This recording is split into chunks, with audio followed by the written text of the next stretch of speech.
is the place where real dialogue matters. Make some noise for that sound, man. It is time to take flight with Audio Airstrike.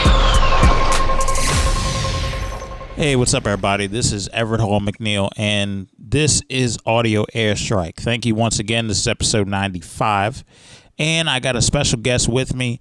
He is a videographer, entrepreneur, and overall coach, and he represents his company Under One Media. Ladies and gentlemen, a good buddy of mine, good friend of mine, one and only Dwayne Hazelwood. Dwayne, thank you for coming, man. Thank you for being on Audio Airstrike with us. Thank you for having me, brother. Yeah, absolutely, man. You know, I had to. We were, you know, yesterday we were sitting up here talking back and forth and be like, hey, man, we might as well have you on the podcast because every time we get together, there's always some game that we give each other. It's always like a positive conversation. Right. I agree, man. We always have long talks, man. So that's good stuff, brother. Yeah, I agree, man. I definitely agree. So I wanted to kind of talk to you about this, and I wanted to get into business, data, and stuff of that nature. Recently, Facebook has really taken it's not a huge hit, but they definitely got fined for the whole privacy scandal that took place a year ago. $5 billion, $5 billion that they got hit with the fine and to help with the settlement. Now that's just one tidbit about business and data. The next thing is that a councilman in New York has proposed a bill to stop certain apps from using tracking locations and to let me read this over. So a councilman in New York has put a bill in to stop app developers from using people's locations to collect their data. And on the flip side to that, we know about the Face app craze that happened for a week. Yeah. You all had my whole entire Facebook looking like a daggone nursing home. Right, yeah. I've seen that. Yeah. So my honest thoughts, and Dwayne, I'm gonna let you kick off whatever you want to kick off after this. I'm just gonna pick your brain for a second after I just give my initial thoughts.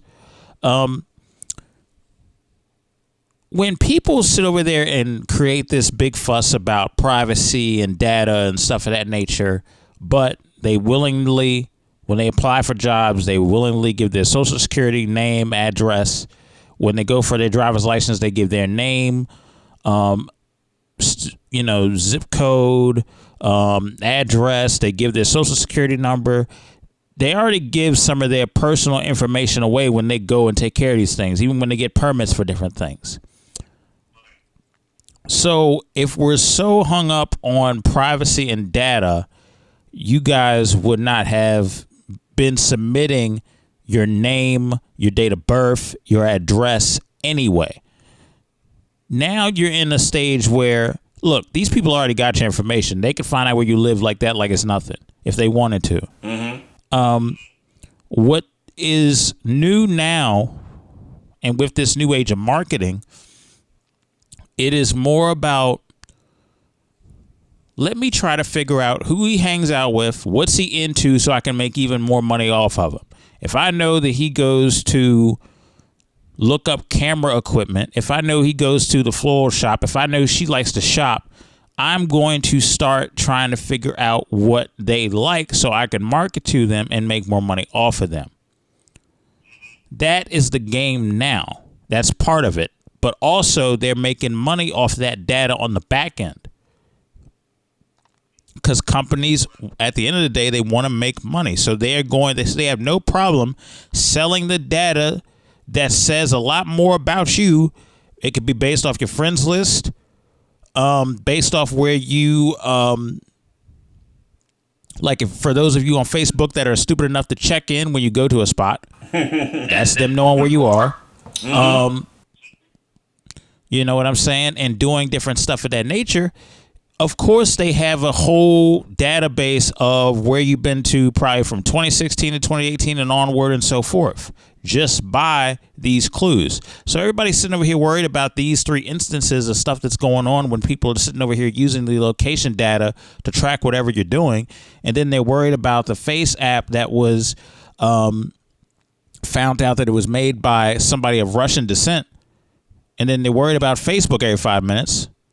But they willingly give their information when they apply for a job or go to get a permit or something of that nature. Dwayne, what are your thoughts? I agree, man.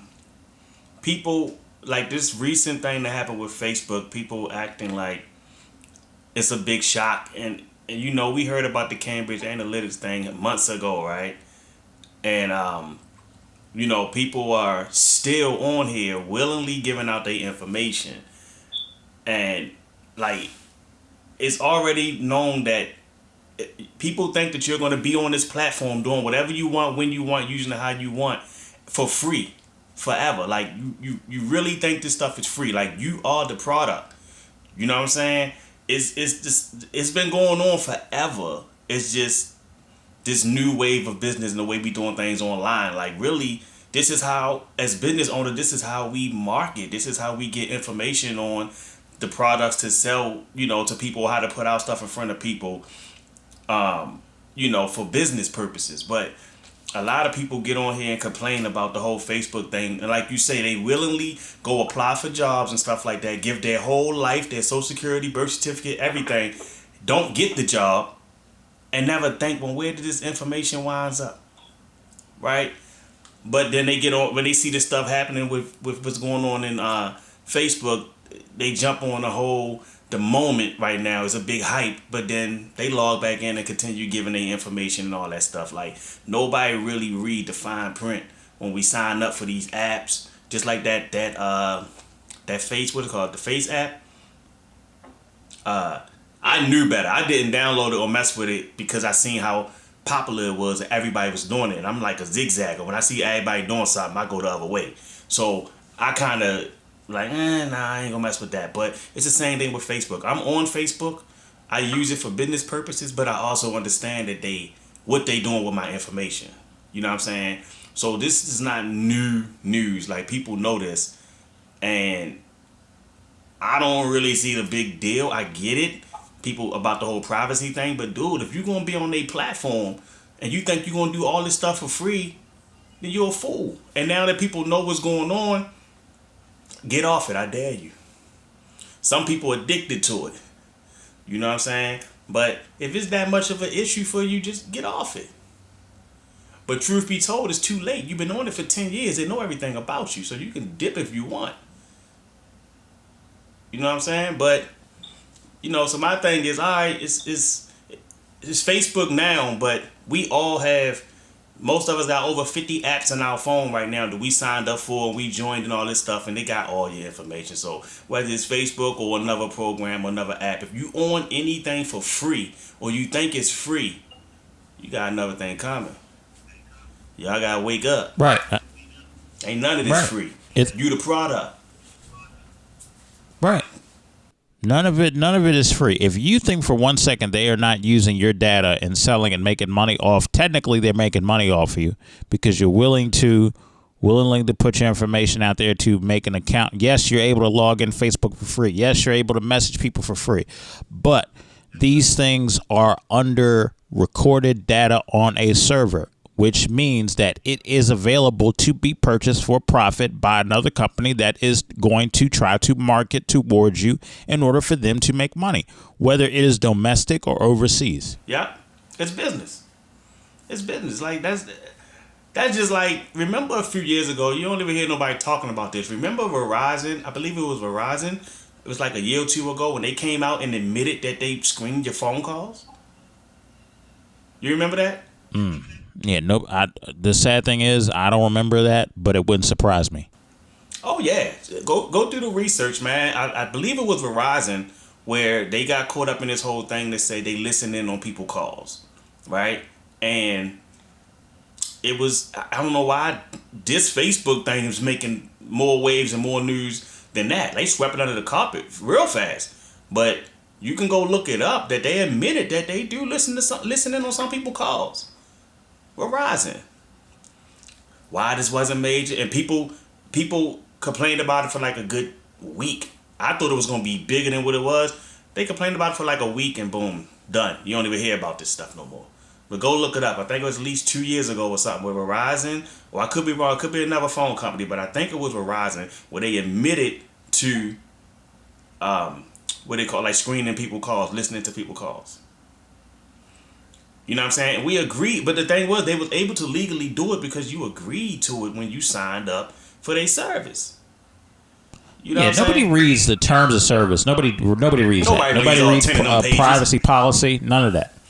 I ain't even gonna lie, I only read them half the time, but I understand that what they doing, they listening in and all that stuff. So I don't do nothing or say nothing online that I wouldn't want to people to know or say. So I'm just careful online. I suggest everybody just be careful online. Like I'm not tripping about the privacy thing because I don't put up personal stuff like that online. You know what I'm saying? But then you got people who love to just put all their business out and tell everybody and show everybody everything they doing, everywhere they going and all that stuff. That's cool if that's you, that's your thing. That's cool, but don't be shocked when you can't be surprised that you telling everybody what you doing or what product you just brought or what store you going to, and then you get hit with all these ads coming from people with similar products or similar things what you just talked about. That's the name of the game.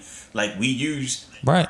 Facebook ad campaigns and stuff to target particular audiences. Like that's the beauty of being on it as a business is you can target your audience, but we pay for that. Like they make their money off of the business owners. We pay for those ad campaigns. We pay for boosting and things like that.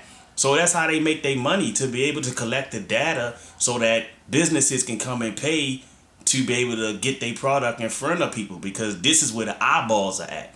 The eyeballs is on social media. Everybody is on Facebook and everything, or different platforms. But business owners, you know what I mean? It used to be we had to have huge budgets to get on TV and get our product and stuff on commercials and during the Super Bowl and all that. The little small companies, we couldn't afford that stuff to be getting, slots on mainstream television and stuff. So now the eyeballs are not there no more. The eyeballs are over on Facebook, Instagram, and all that. So y'all get to use that for free the same way you get to watch TV. Remember regular television before cable and all that stuff? That was free for you to watch. Right. You know what I'm saying? People was watching that for free all they want, all day, every day. How you think they were able to tell how many people was watching this show or how successful this show was? You know what I'm saying? And then people start paying to get their products and stuff. Commercials and big companies, Coca-Cola, all that stuff, will pay millions of dollars to get a 15-second commercial, you know what I'm saying, on this particular show because they had data on how many people was watching this show. You know what I'm saying? Or Super Bowl. They know how to predict how many people gonna be watching it, so people start. You know what I mean? It's the same concept. It's just over on Facebook, so you get to be over there for free. You don't pay nothing to be on Facebook, but the business owners, we pay to get to, you know what I'm saying, a particular audience, because this is where they spending the most time. So, you know what I mean? I understand people who trip about the privacy thing and they don't really understand the business side of it, but if it's that serious, then just don't get on Facebook. Absolutely. And you also have to put this in there into perspective as well. This is going to be in every aspect of form of entertainment. So now we're not just talking about social media. We're talking about the streaming aspect too, because now you got more people that are into streaming than into regular standard television the way you used to watch television 20 years ago. So it's going to be times where don't be surprised if you turn around and Netflix decides, okay, we could get a lot of money off advertising too. So let's get into you have to watch this, 30-second advertisement for something else. You know what I'm saying? Or exclusive content for something else. YouTube has already been on that wave for the past couple years. I dare say longer than that. 5-10 years easily. Mm-hmm. So, I mean, it's just a matter of time before Netflix does it. And truth be told, they're going to be in a competition battle royale in about a couple of months when you got all these other cable companies coming out with their streaming platforms, Disney being one of them, Disney probably being the biggest competitor, the biggest threat to Netflix right now. So it's going to be interesting. Everybody is fighting. If you're, and this is what I really wanted to tell Dwayne, because he's in the same field that I'm into. If you're a content creator, if you're a videographer, this is the best time. You should be loving this. Yep. For one strictly good reason. They need us. That's right. They need a bunch of content creators on these different platforms to pull off what they're trying to pull off. Now, where people have to be smart about it and have to move is, do you want to be a worker bee, or do you want to be the king bee, the queen bee, however you want to put that, if that makes sense? Makes sense. You know what I mean? Mm-hmm. So it's really, it's a crucial time, because for content creators, this is great, because people are looking for, if people are starting a streaming platform, it's great, it's awesome, but it's one of those things where you decide, okay, I'm going to be a content creator as a business, as a brand, and stuff of that nature, but also you have to look at the flip side to that. I'm not trying to be under anybody. Right. Perfect example of not trying to be under anybody. Jay-Z and Meek Mill have partnered under Meek Mill's Dream Chasers album label, or I should say record label. So I look at that as an example, switching gears to music. And Dwayne, you're an entrepreneur as well. I think I speak kind of for everybody here when I basically just want to say, I think that the standard 9 to 5 job, the standard put your 40 hours a week in, clock out, and you'll be fine, that is a no-go. You cannot, I hate to say it, but you can't really trust some of these companies. You can't really trust the company culture. I don't care what they say, how they say it. If you're not within the budget and if you're not one of the reasons they make money, they will release you for whatever reason they see fit to release you.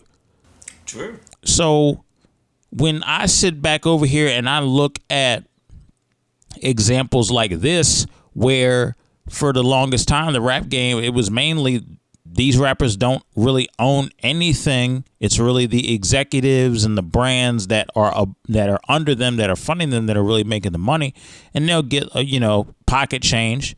It may look like a lot of dollars to those who are in the middle class, but really it's pocket change when you compare that to what the record labels have made over the years. Right. And now to see the change in these artists that want to be more so of entrepreneurs after hearing horror stories of artists getting screwed over left and right, it is definitely something. When I see stuff like that, when Jay-Z and Meek Mill are partnering up and he's going to help out Meek Mill with his Dream Chasers label, it's a big deal, because he's not only educating those after him, but he's also putting the people that have been around him in more lucrative positions where, yeah, they may be under Meek Mill, but you're in an executive position that you probably wouldn't have been in any other space.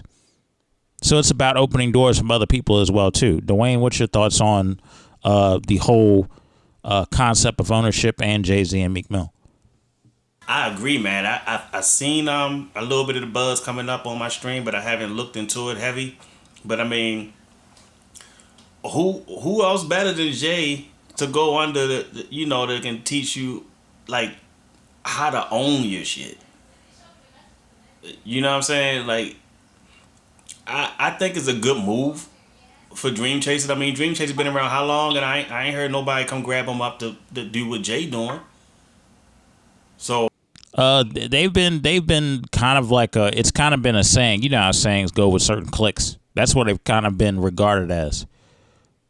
But now it's a full blown record label. So they're gonna be a full blown their own label. Yeah, Dream Chasers is gonna be their own record label, and then Jay-Z's partnering with them. So okay. Yeah, I thought they were already. But I mean, I guess it's a good thing. I mean, I gotta look more into it and what's going on with it. I don't really keep up much with that, but hey, I mean, I think if you're going with Jay, I mean, that's a smart move. I think he leaning more towards ownership and everything anyway. Like, dude waking up on some other stuff. So, yeah, it should be a good look, man. Yeah, especially when you sit over here and you look at what he's been through with the justice system and stuff of that nature. He's maturing. And when you look at everything that he has been through and he has matured, he realizes, I think he's 31 or 32. I think he's the same age as Drake at this point. When you sit over here and you look at what he's been through, it's one of those situations where when you get to a certain age, you start to think about, okay, what do I really want? Now it's time. I was on this wide path where I was kind of finagling around and trying to figure out my way. But now that I'm approaching my early 30s or approaching my late 20s, there's some stuff I really need to figure out. And everybody gets to that point. And I don't care if you're a rapper that's making decent money or you're the janitor that's working a 9 to 5. Like, everybody gets to that point where it's more about, okay, you're reevaluating everything. Mm-hmm. When you young, you think you got all the time in the world. You ain't really, you ain't really taking that time to evaluate. If you're taking that time to evaluate in your early 20s and your teenage years, somebody taught you hella right game about certain things. That's right. So, but not the average person doesn't get that really until like late 20s, early 30s, honestly. So when I see that in that regard, it's one of those situations where it's like, okay, he's took a step back. He looked over the situation. He has a good relationship with Jay. And I think it is the smartest move for him to do, especially at this stage in the game. And especially with somebody who is the first certified billionaire of hip hop, pretty much. Right. So it's one of those situations, Jay has had his hand in certain pots that very few people have access to. Right. So you can imagine the game, the intellect, the intelligence, how to move differently, taking you up to a different tax bracket, being not only just, it ain't about just putting you in a different tax bracket, but it's also about how do you sustain multiple streams of income through your artists that you're going to have on that label, but not sucking them dry, but helping them to also understand how business works and prosper too. If you look at what's a label that's doing really good right now, and a lot of artists I look at Quality Control. Quality Control is another example in terms of music.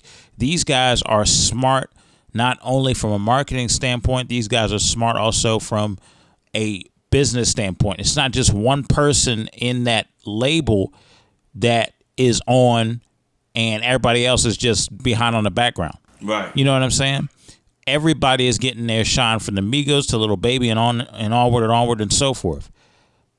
Everybody's getting their shine at this point. So when I sit over there and I look at Meek Mill and I look at, he's got a coach in Jay now, he's on the right track.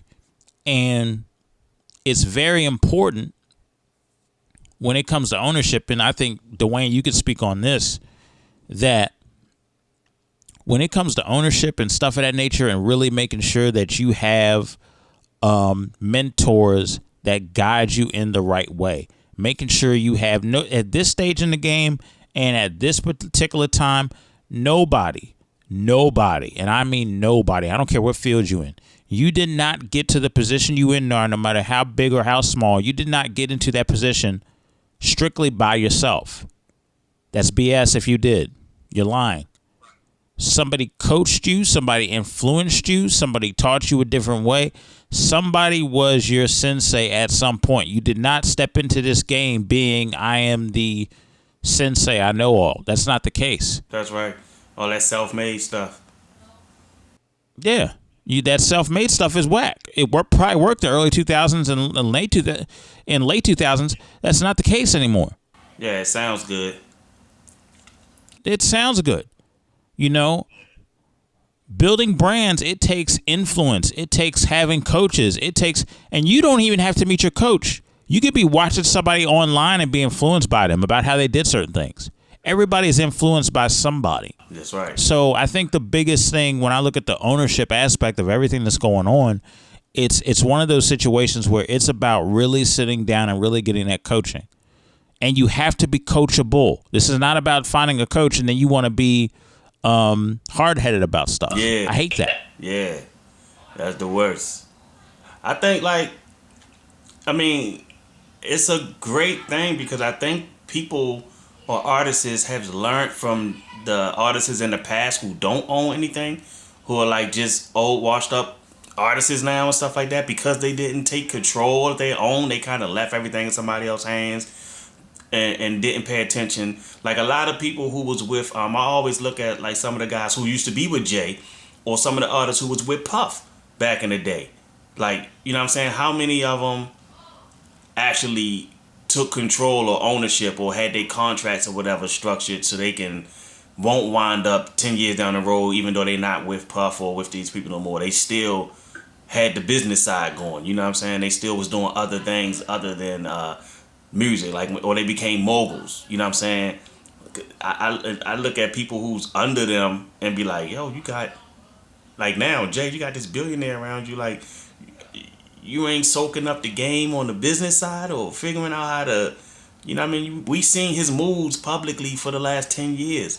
So it's like, yo, when somebody going to like learn? I mean, I know it's people who pick it up and learn it that we probably don't know about or whatever, but I think like artists is seeing this now, this move that he's making with Jay and everything. Maybe it'll spark something that people will see like, yeah, yo, it's more doper to own your shit these days, you know what I'm saying? And that'll become a major wave where everybody is focusing on ownership, you know? So, yeah, I think it's a good move, though. I think they learned from the past, though, because you got a lot of people who don't even own the music that's still getting played today from the 90s and the early 2000s from certain artists. They don't even own that or own any part of it, you know what I'm saying? So I think a lot of artists are starting to see what happened to a lot of artists back in the day, and they really it's starting to be cool to even say I own versus I'm signed. You know what I'm saying? Right. Remember, everybody was so hyped to get signed. Oh, sign me, sign me, sign me.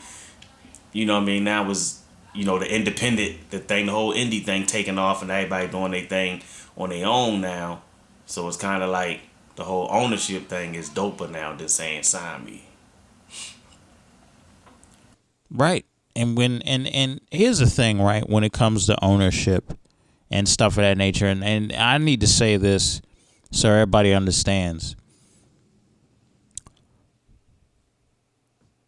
One of the biggest problems in society right now is people are abusing other people's kindness and support when it comes to ownership and when it comes to just respecting brands and respecting people. That separates those who own and those who don't own. When it comes to people disrespecting other people's kindness and support, let me say this to anybody who is listening at the sound of my voice. Your kindness, your support is a privilege. It is just like a driver's license. When you went to school to get your driver's license, the first thing they told you was having this is a privilege. This is not a right. Mm-hmm. You can say the same thing about your kindness and support towards other people. The second, the moment, the minute that your kindness and support is unappreciated or abused, you have every right to take that away from that person. Mm-hmm. Every single right. It's one of the biggest rules in ownership, and it's one of the biggest rules in prospering. Everybody gets scared about, everybody gets scared about that. I've learned, trust me when I tell you, I've learned the hard way. If you don't acknowledge that and know your worth, you will get used out here. They will look at you as you'll be used up. You'll be literally squished like a sponge until they get all the liquids out of you, everything, all the game and all that, and you're going to be left with nothing. And that's just the harsh reality of the situation when it comes to ownership. That's why me and Dwayne really preach about ownership. That's why I own all my scripts. Dwayne owns all his footage. Dwayne owns his own company. I own my own company. I own my own podcast brand because we got fed up with the, status quo 9 to 5, petty, just petty stuff that goes around meetings where they probably talk about you don't even know it. Right. You know what I mean? It's just toxic, and and people get so hung up on I have a 9 to 5 and this and that. You can get fired tomorrow, today, and I know people don't want to think negative like that when they go to their job because they got a lot of stuff going on. I get that, but that's a reality. That is a reality that I've stared right in the face. It's one of those situations where we really have to take a step back and really be like, okay, at the rate that I am in now, is my kindness and support at any given point by anybody being abused or unappreciated? Because if so, I need to walk away from that. If you are on a bridge and that's the foundation of your bridge, I think it gives you every right to burn that bridge. I agree. There's no point of that bridge standing anymore. If that's the foundation, which is decaying anyway, what's the point of you trying to build that bridge? Wow. Right. You're right, man. It's toxic. And I see so many talented people. Even I've been in this situation. Me and Dwayne have had conversations. I've been in that situation. And this is not me trying to call people out or me trying to be petty. This is not me trying to be petty. I'm trying to help people. That's what this whole podcast was built for. And I get so sick and tired of fed up of people that are very talented, very nice, very trusting, just be joked around, yoped around, given the ooh-wop, this and that, fake stuff thrown at them by other people that just want to be leeches. You just want to take from them. How are we supposed to own as a community? And I'm not talking about a specific race. I'm talking about everybody. Dwayne, what are your thoughts on, because I just kind of went on a tangent about the whole ownership issue. What are your thoughts on basically what this conversation has been on and stuff of that nature? I think I used to feel like, now as an entrepreneur, I understand that I know we get frustrated when trying to convey this to people and talk to people about this and this particular lifestyle and versus, talking to the 9 to 5ers or whatever. But I understand we can't save everybody. You know what I'm saying? So knowing that, and it's people not wrong for it. It's at the end of the day, I used to be preaching ownership and side hustles and businesses and, to people. But then it's you had to think yo, everybody can't be a boss. We need employees. You know what I'm saying? If we have our own companies and our businesses, we need, if everybody a boss and everybody owning something, then we don't even have employees. You know what I'm saying? So people, we got people who want out and people who got potential who want to do their own thing. I focus more on them, the people who want the help, the people who want change. Then I'll put my energy into them.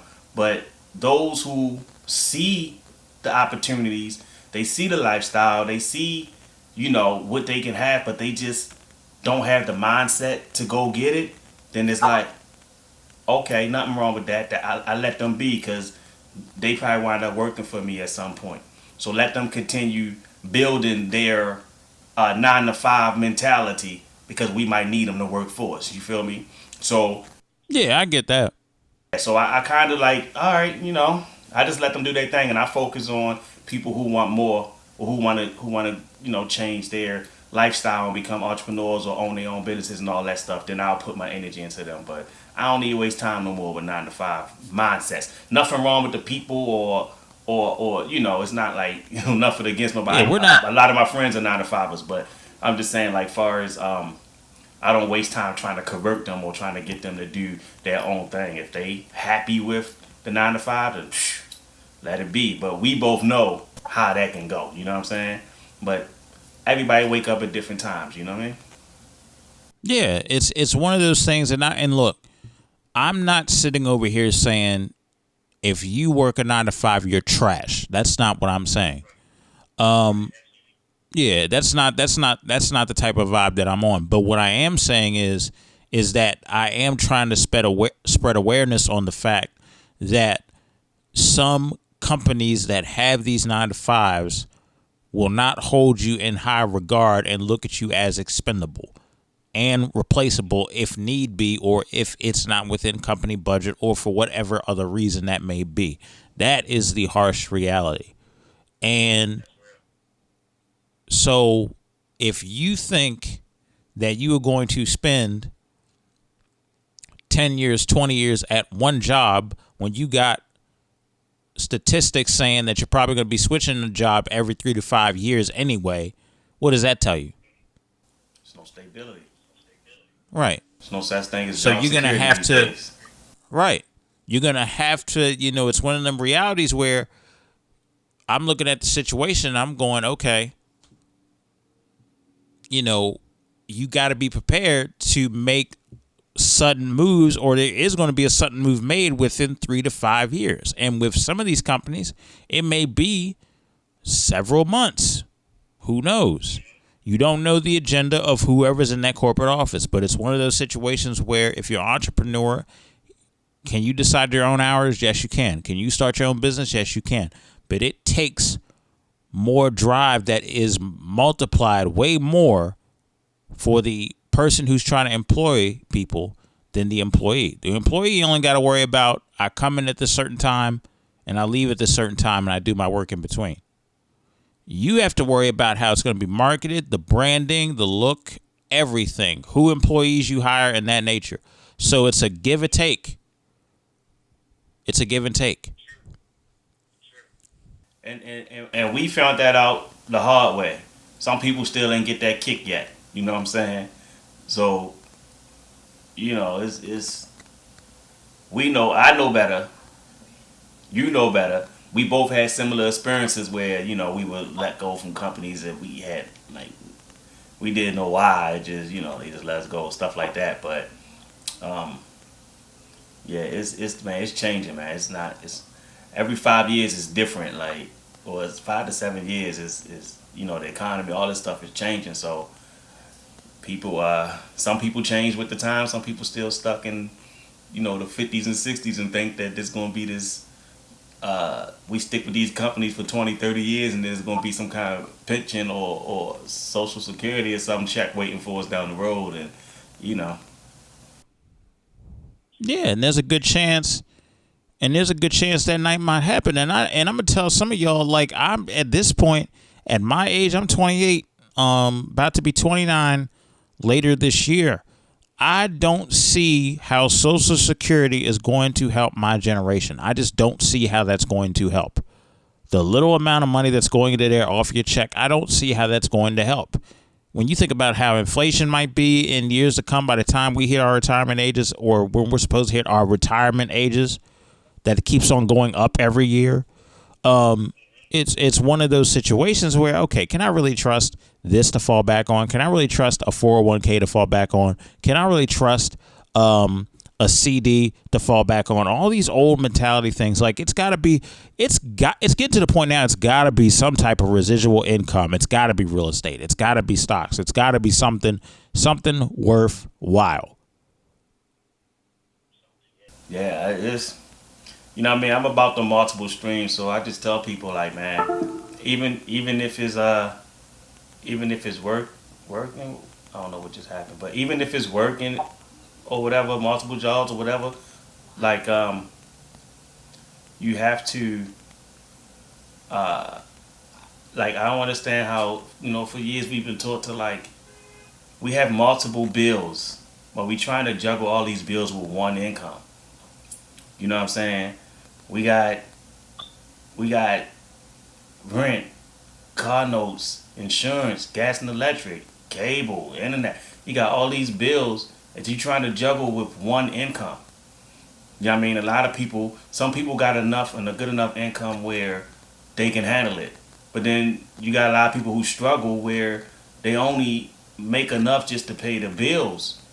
You know what I mean? Because they trying to juggle 5, 6, 7 different bills off of one income. You know what I'm saying? And just imagine if you had 2, 3 different streams to help, offset the bills or whatever. Like you don't when we a lot of time when I speak about multiple income streams, people get hesitant or they shy away from it because they got this idea that when we say multiple income streams, we mean a crap ton of money from each stream.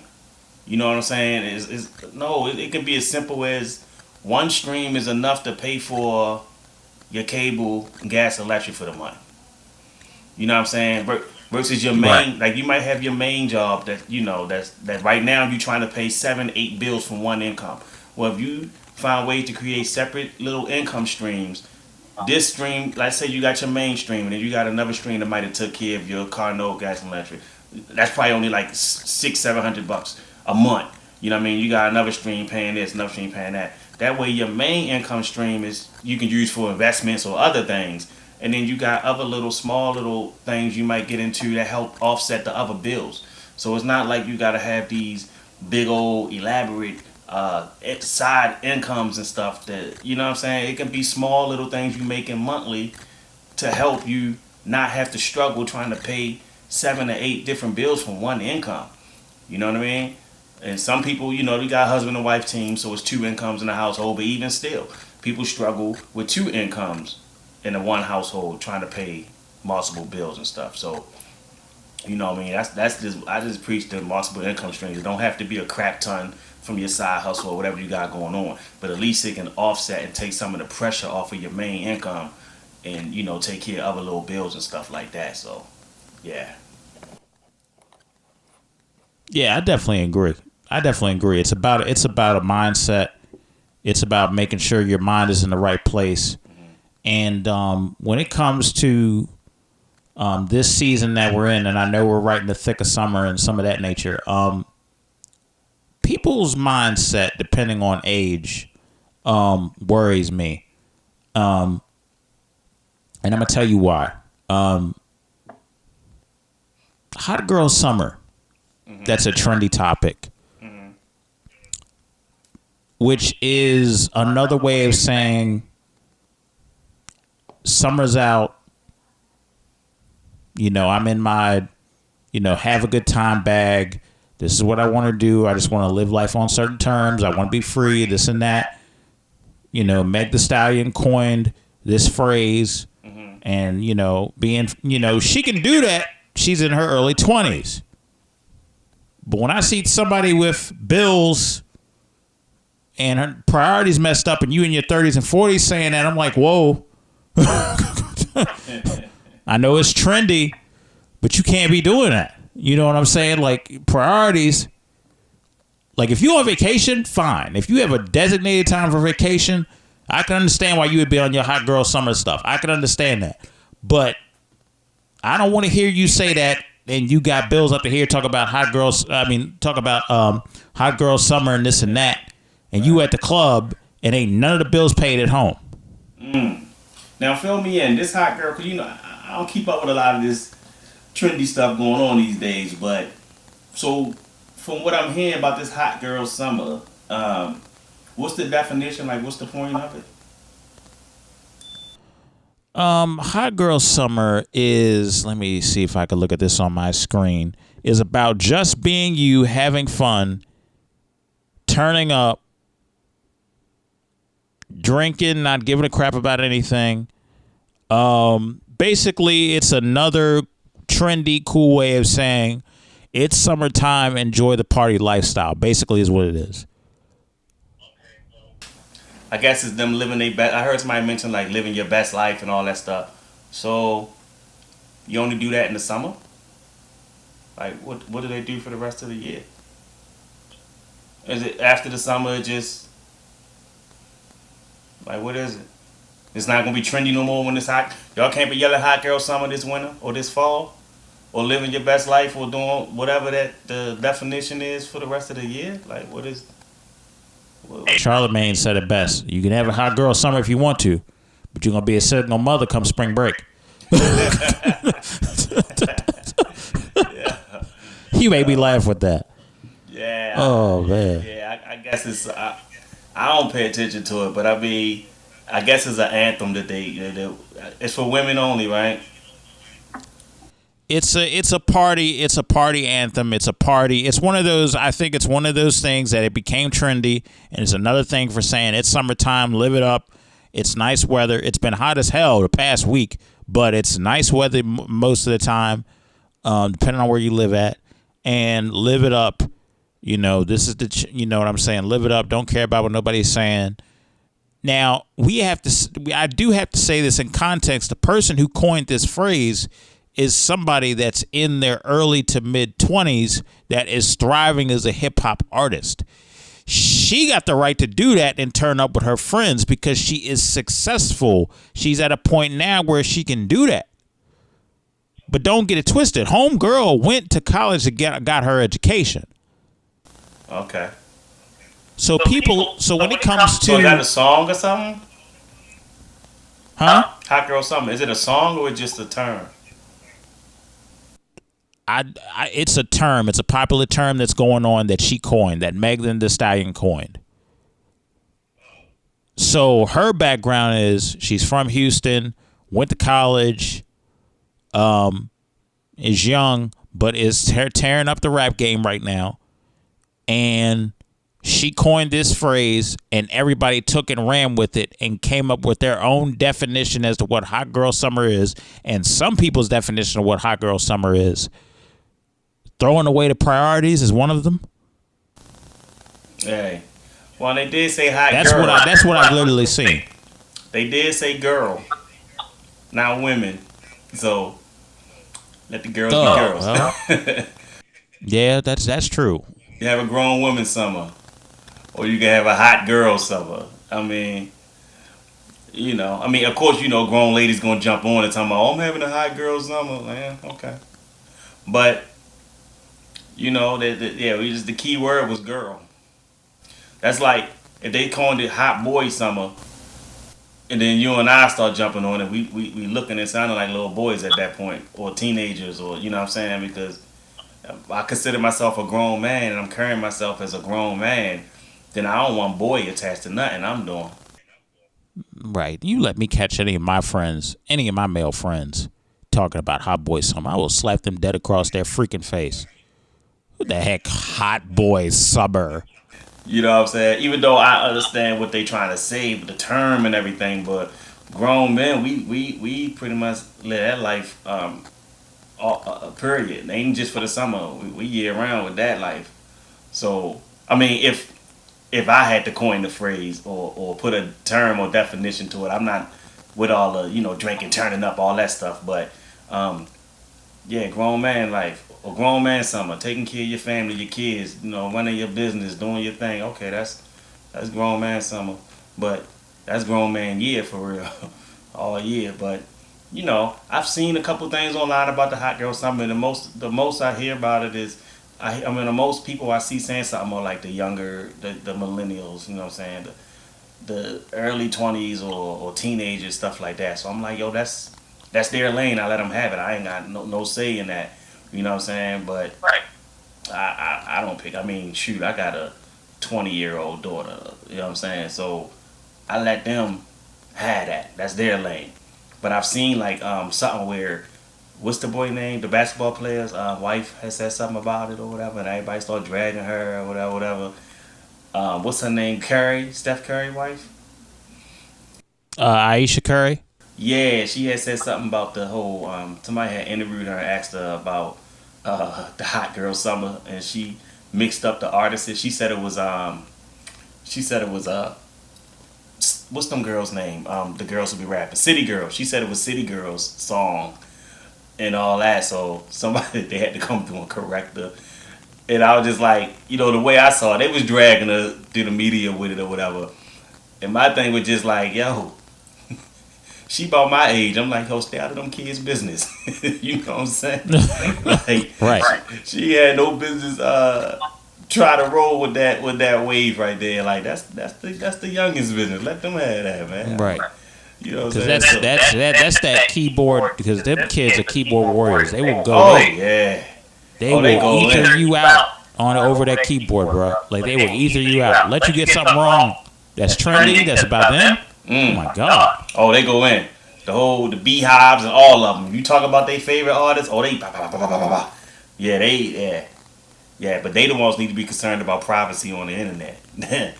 They the ones need to be concerned. They the ones who like to throw they. Well, no, I ain't gonna say all of them because you got some grown folk who do this too.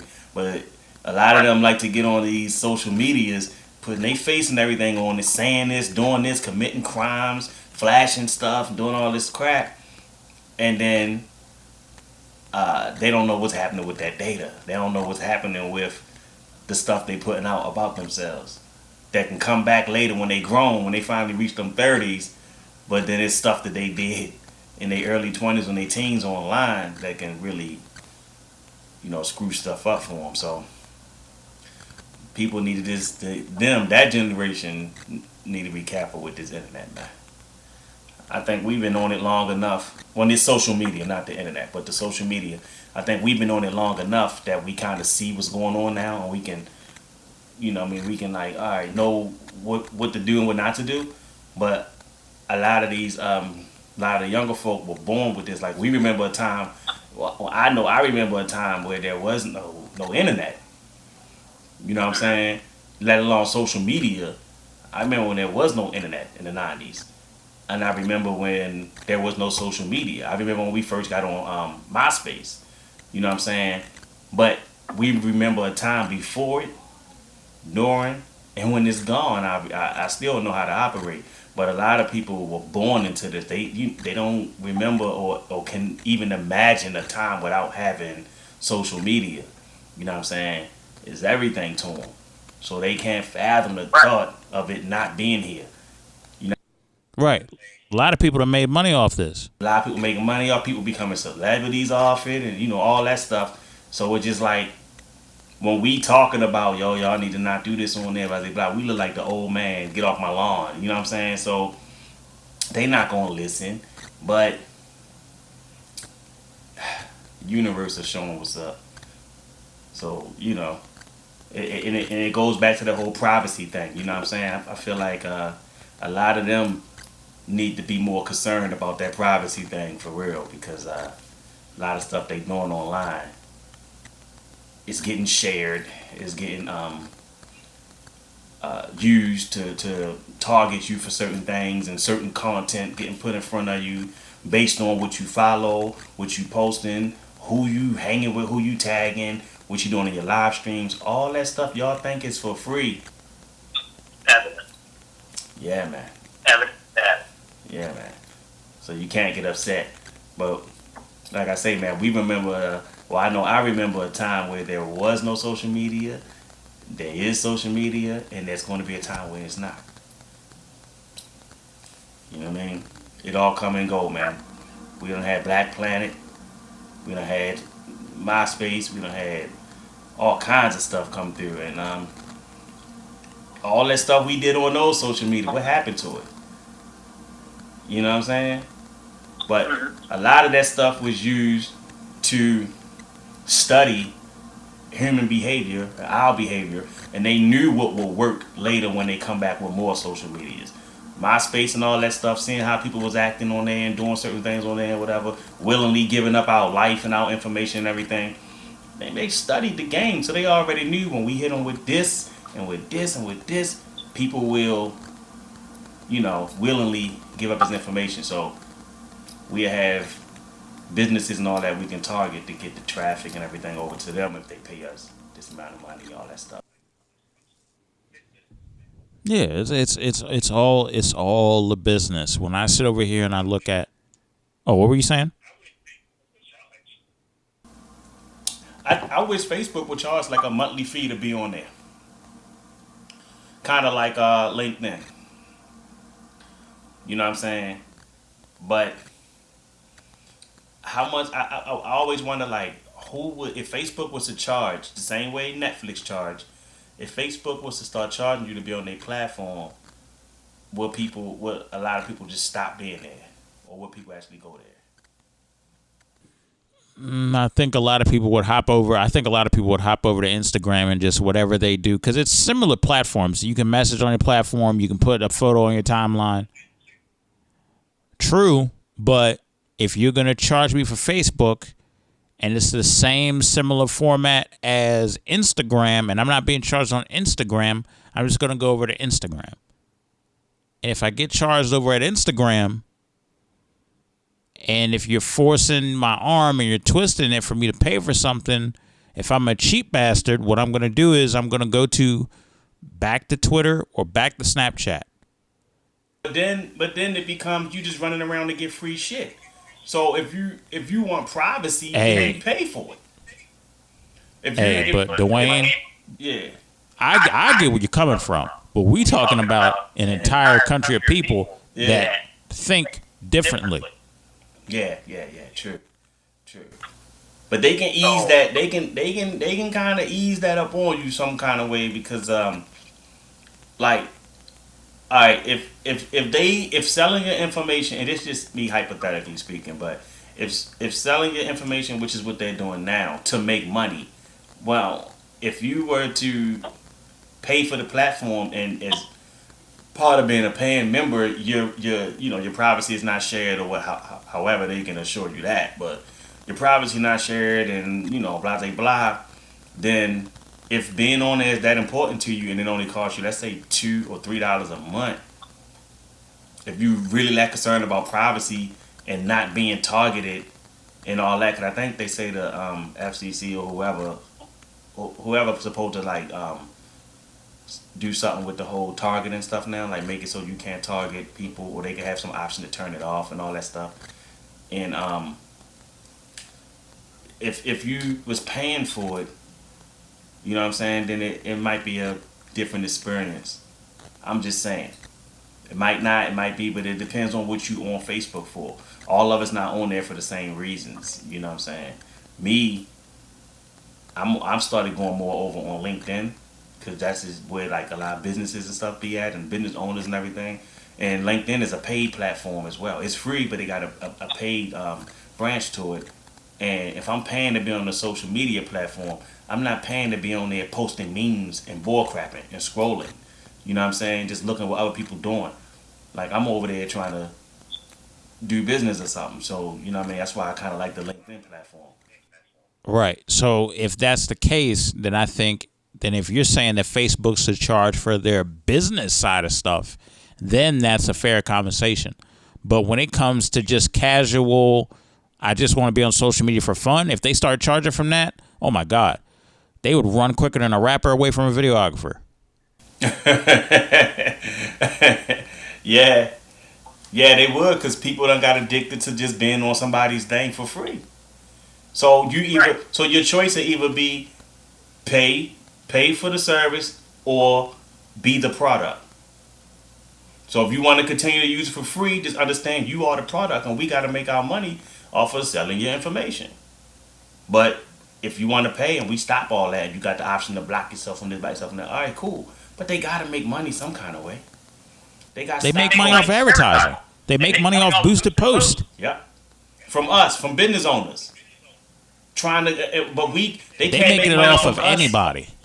They can't make the money off of business owners if we don't have an audience to target. Like, we can't just pay them $1,000 to do an ad for us and then show up on everybody's timeline. Like, no, it has to be targeted, because everybody not into what we selling. Right. They have that interface for you to do that. I know, but they have to collect the data on the people so we can know who we are targeting when we put out ads. Like, we can go all the way down to see who just purchased a house in the last 30 days. You know what I mean? Who just got a credit card in the last 30 days? Who just purchased a car? Like, we can get that information, but it's like they had to collect it some kind of way so that we are able to get it to pay them to be able to target it. But if we just giving them money to target a broad audience of probably 90% of them don't even care about our product, then it's like it's a waste of money. Nobody will spend money with them. So they have to collect the data or whatever so that they can make their money. But if you was able to pay for your data not to be collected, get what? It only won't be collected on Facebook, but everywhere else you shop or everywhere else you go, it be collected. Websites we go to collecting it. They got cookies, all that stuff on the websites. We got Facebook pixels where we can see if you went to our website, you know what I mean, or see what traffic went from Facebook to the website, and then you can retarget that audience. Stuff like that is all embedded everywhere, man. Right. Right. And they sharing everything. They're sharing business posts. They're sharing marketing things. They're sharing, I mean, all types of different types of businesses, even TMZ. Because recently on TMZ, they released, there was a couple of things that was going on with celebrity and privacy. And it's funny we're talking about that because recently there was a stalker that was stalking Taylor Swift. There was Future's bodyguard got knocked out from behind in a very roundabout punk way. And then A$AP Rocky is pretty much looking at possible 2 years in jail over some altercation over there in Sweden. And then the altercation is captured online. So it's one of those situations where, and this is where I wanted to switch gears on you for a second. I wanted to kind of get your quick take on how safe are celebrities now with all this data being shared and stuff of that nature? How safe are these celebrities when you hear these instances? Because I don't think that whole mystique that they used to have, they used to come out and all that mystique would be there. That's gone. Yeah, I think what's happened with back to social media and all, where you remember a time where you only get to see or hear from your celebrities when they were on TV, but you couldn't reach them, or your favorite celebrity, you couldn't reach them. And now with the advent of social media, where you can just Twitter or tweet or Instagram, IG, whatever, these people start to feel like they know these people, right? And then the fact that they see their lifestyle every day, they can just go onto a social media and see something somebody's doing daily. They feel like they know these people, and they go to the next level where I can get to them in person now. You know what I'm saying? Because it used to be, they will fall out once they found out, I can see them on the internet and talk to them, text them through the social media. Now that wore off. That's not enough. Now people feel like now I can get close to him. Oh, he gonna be at this place on this day. I'm going there. You know what I'm saying? And they don't see nothing wrong with it. They don't see it as stalking or whatever. They just see it as another way to get closer to celebrities or whatever. But then you got that's the ones who might be cool in the head. But then you got people who's sick. You got people who got issues, and they start trying to harm them and stalk them and do all this stuff. But unfortunately, and sad as it is and crazy as it sounds, people think they know you because of your social media, because they're able to follow you every day and see your stuff, and they know your children's name, they know your favorite food, they know your cars, they see and watch your stuff every day for years. They feel like they know you. You know what I'm saying? And then when they see you in person and hey, try to talk to you and you all standoffish, they like, oh, this ain't the guy who be online. So people with this social media stuff, man, it's made the world smaller, and people feel like they know these people personally, and they feel like I can run up on them. And switch gears a little bit, but sticking on this topic, clout chasing. Like, people like to run up on these celebrities and do swing on them, do whatever, but you always notice that there's a camera rolling, right? Somebody always rolling that camera, and they want to be able to post this stuff. They don't care. They want to get some form of fame, whether it's not even 15 minutes no more. It's 15 seconds of fame. You know what I mean? And they don't care. And they don't care if it doesn't require talent. I'm sorry. Running up on some big dude that's not even looking your way and punching him in the face, just to say you did that, is ridiculous. Always want to record it and be the first. It's like everybody in this rush to be the first to put something out. They ain't making no money for it. They ain't TMZ. It's just like they just want to record stuff happening, even if it's a crime. They don't even think about the fact that they accessories to crimes or anything. They just run up and want to throw a camera in people's face and record everything. and hopefully they get a confrontation out of these celebrities so they can possibly just post it on Instagram and say, look what happened. And I'm just like, yo, it's sick out here, man. So no, they not safe. Somebody, it's like, it used to be, remember, I ain't gonna say back in the day, like I'm gonna date myself, because this still happens, but not as much. But remember when it was only paparazzi running up to you with cameras? You know what I'm saying? Right. That real people who work for companies that they're supposed to trying to get this story. So they run up on you 5, 6 deep with cameras, and the celebrity was used to it. They comfortable. They're like, all right, yeah, it is what it is. They might talk to one or two. But now, when you see dudes running up to you with a cell phone, it's like, yo, you looking around on defense like, oh, somebody trying to do something to me just to get it on live or on Facebook or something. So yeah, it's gonna put more celebrities on edge.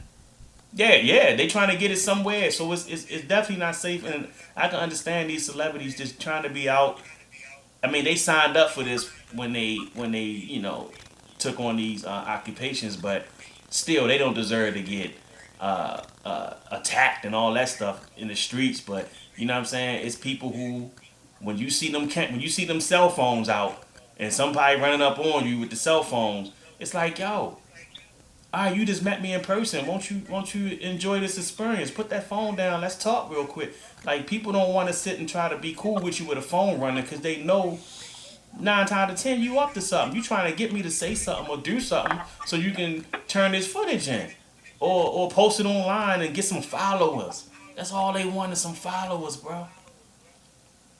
It's sad. So yeah, it's not safe for these celebrities out here, man, because people want that clout. They chasing clout heavy. And they run up on you and just had the cameras rolling, not to see you enjoying yourself or doing something. They looking for some drama to happen so they can post it and get some clout. You know what I'm saying? So we in that clout era, and yeah, it's a scary thing. So these celebrities, yeah, nobody's safe for real. When people run up on you with these cameras, on these cell phones and stuff, trying to record something happening. It's crazy. Even if I'm out in the street and I see people with their phones looking up, I start looking around like, yo, what's somebody about to try to run up on me and they trying to record it? You know what I mean? Right. Yeah. It'll make you paranoid. Yeah. So I can understand these celebrities being paranoid, out here with people wanting to just go live and record stuff happening to people. Like, yo, it's sick, man. Sick out here. So. Right. It's one of those things where it's one thing if you're at a Comic-Con and the celebrities are far off, they're introducing their show or whatever, and you're getting footage of that. Okay, that's one thing. To turn around and do wild antics, following these celebrities around, taking videos of them in their intimate moments or private moments is ridiculous, repulsive, and downright disgusting to me. That's a little bit much. Like, you trying to invoke a fight. Like, there's a strategy to try to get somebody to fight you. There's a strategy involved in that. Keep following them around, keep getting up in their face here and there. Like, there's a strategy involved in that. You know what you're doing. So it's the clout chasers, man, who do that kind of stuff, man. You know what I'm saying? It's almost like when people at concerts and everybody, you at the concert but you recording with your phone. Like, for what? The whole time? Like, for what? Like, enjoy it. You here. Right. They never look back at that crap later.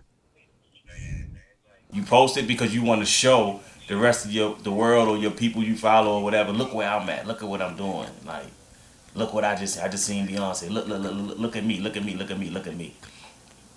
All right, that's cool. Right. It's one thing to get like a 30-second clip or something like that just for you to have it, just say, you know what I mean, as a good memory.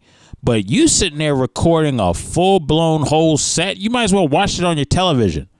At that point, yeah, you might as well watch it home and look better than your cell phone footage. You know what I'm saying? Right. I can see if you might have got a picture or whatever, but it be people just sitting there the whole time, following a person across the stage and recording or going live to show everybody. And I'm like, yo. Right. I be hating that.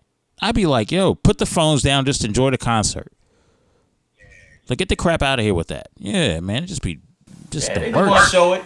They just want to show somebody, look where I was at, look what I was doing. You know what I mean? It's a lot of that going on. That's why people run up on celebrities and all that just to say, look at what I captured. Like, you a fucking journalist now? You know what I mean? Like, you only want to capture bad stuff happening to people, and you happy about putting it out. You know what I'm saying? I seen a couple things that happened in Baltimore. You know, a couple incidents. Somebody got shot and all that stuff and was on the ground, and somebody literally recorded it and put it on to social media. Like, for what? Yeah, there's like the family might see that and be totally disturbed by seeing that. People got kids and all that stuff. They gonna wind up seeing this stuff, like, and people don't care. It's like if you ask them why you posting, they can't even explain. It's just like, yo, why you? It's clout, because they want that little bit of attention of people coming to their page, clicking like. They say like is the new drugs, and that's fact.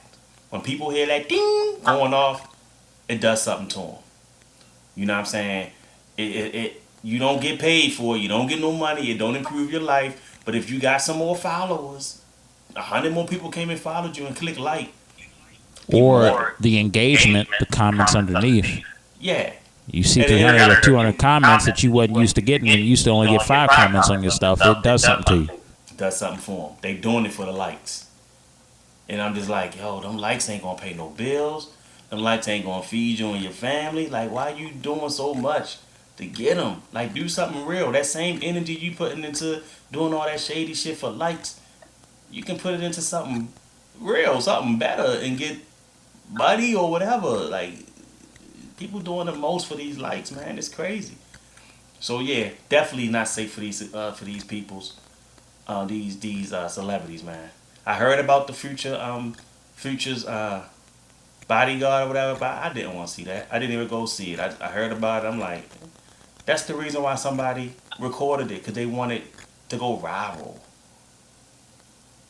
They wanted to go viral, and they want somebody. But you ever notice when people record this stuff, they never get no credit. It bounce around to different streams, different big name news outlets grab it and put it up, but the person who originally posted, they don't get no credit for that. You don't hear their name or who put it up.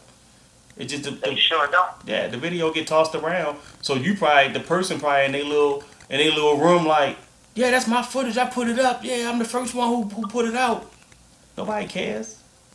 We saw it on TMZ. So far as we're concerned, TMZ got the footage. You ain't. Right. You know what I mean? They wasn't smart enough to even try to sell the footage first to TMZ or something like that. They just throw it up on their stream so they can get some likes. You know what I'm saying? But if you was the only one who had the footage and you seen it, you could have shopped it around if it was that serious. But you never really hear about who was the original person who filmed it. Once it hit the internet, everybody grabs it and put it on their joint. So what are you doing it for? Yeah, some people even go as far as put their name at the bottom or logo at the bottom or some shit. Like, yeah, it's sick out here. Yeah, with a Comic Sans font. Right, a Comic Sans font, and they tell you click like and subscribe. Right. This is just crazy, man. It's really crazy, man. It's one of those things that people really got to wake up. I think the biggest thing coming away from this is people really need to check their mental health. I think now more than ever, I think people really need to get therapy, man. And it's not, you have to be crazy as hell to get a therapist, man. Like some of these people need it. A lot of people need it. Because I mean, just the way people are acting for a computer interface is kind of wild to me. It's just one of those situations where I think we need to take a step back as a people. I think we need to take a step back and really judge ourselves, look at ourselves, be like, okay, is this mentally healthy for me to do this? Is this ethically right for me to do this? How am I affecting other people if I do this? Nobody thinks anymore. Everybody just wants to be first and rush and judge and prejudge. And I have to say this because I have to feel like I need to feel important and I need to push a cause. No, take a step back before you act, reassess, figure out your thoughts before you say something and project. That's what people really need to do. I think people jump the gun way too much and then focus on other things. So that's just my last 2 cents about that particular topic. Dwayne, you have any last thoughts on that? No. Nope. I'm good. Yeah. He said, no, I'm good. I'm good. He was like, to hell with them. These people are nuts. No, because then we'd go. I was like, we might say that for another show. We go into the whole mental health thing, especially with the social media and what's going on with that. Because I got some thoughts on that stuff, and it's like we'd be here for another hour. Yeah, we'll save that for another time. Have you checked out Marvel Studios announcement with Comic-Con and the different stuff that they're doing? No, I really don't keep up with that. So long story short, I'll give my 2 cents about this. So if you want to chime in any questions of that sort, Marvel basically did a re-release with a little bit of footage for Endgame. It beat out Avatar numbers wise for a highest grossing film globally. I think it still hasn't beat Gone with the Wind when they did the inflation numbers and stuff of that nature. Here are my thoughts about some of the stuff that they're coming out with. So obviously, because of competition and business reasons, series like Loki, WandaVision, and The Winter Soldier and The Falcon will be on Disney Plus, if I'm not mistaken. Also, there will be a Black Widow. I think a Black Widow film is going to be coming out. Also, it's been announced that Mahershala Ali, who is known for True Detectives, Moonlight, and House of Cards, he will be playing Blade for Marvel Studios. That was one of the big announcements at Comic-Con. My thoughts are this. I think it's going to be awesome to see. They're also bringing in, we're also going to see the Eternals. We're also going to see a new Thor movie. So it's going to be interesting to see what comes about with the Phase 4 of the Marvel Cinematic Universe. And I was hoping to get Black Panther 2. I guess they're going to put that to the side till later. That's just me. But it's going to be really interesting. I hope they can, I hope this isn't something where they gave the meat and potatoes with, the cinematic universe, and now we go to Phase 4 and they're just milking the cow at this point, milking what's left, trying to get another dollar out of us. I hope that's not the case. I hope that the content and the integrity of the content and the value of the content is still high. And, I think we're going to get that with this. So it's going to be real interesting to see what happens. So that's just my 2 cents. I like the only thing I was a little bit weirded out about was the graphics choices of the fonts for the different series. A little bit off to me. But I mean, that's me nitpicking. That's me getting into my videographer bag. So yeah, man, I think this is all the topics that we have for this edition of Audio Airstrike. Dwayne, I appreciate you for coming on, man. I really do. If you want to plug where they can find you at, Under One Media, stuff of that nature, you're more than welcome to do so at this time. Yeah. So my work can be found my photography work is at Dwayne _Hazelwood, HAZELWOOD. That's on Instagram. And my video work is at _media. So it's the word under, then the number one, and then _media. Also, photo works at my website at dhazelwood.com. And my Under One website is being built, but you can still go to under1media.com, and it'll take you over to my Facebook business page where a lot of my video work and stuff is on there. So I think that's all my plug. I don't do the Twitter. I don't do the what's that other one? The Snapchats. I just nah. You can just find me on the ground. Yeah. I leave the Snapchat for the kids, man. I don't do the Twitter either. But yeah, you know what? I got a Twitter, but I don't use it. It's just I think you can find it under Dwayne Hazelwood or Wayne Hazelwood or something like that. But I don't. I ain't. Yeah, well, I mean, if they can't find you, these data people can, so you're good. I'm just I'm just joking. I'm just getting the jokes off. Yeah.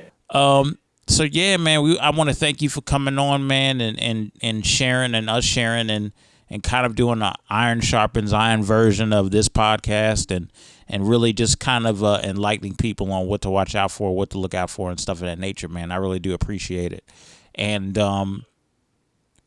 like to have you on again. So you're definitely that invite is sincere. So just letting you know in advance. Yes, indeed. I'll be happy to come back on, brother. Okay, good. Awesome. Well, this has been another edition of Audio Airstrike. I'm Everett Hall-McNeill. Thank you for rocking with us. Until next time, everybody, see ya. Take care.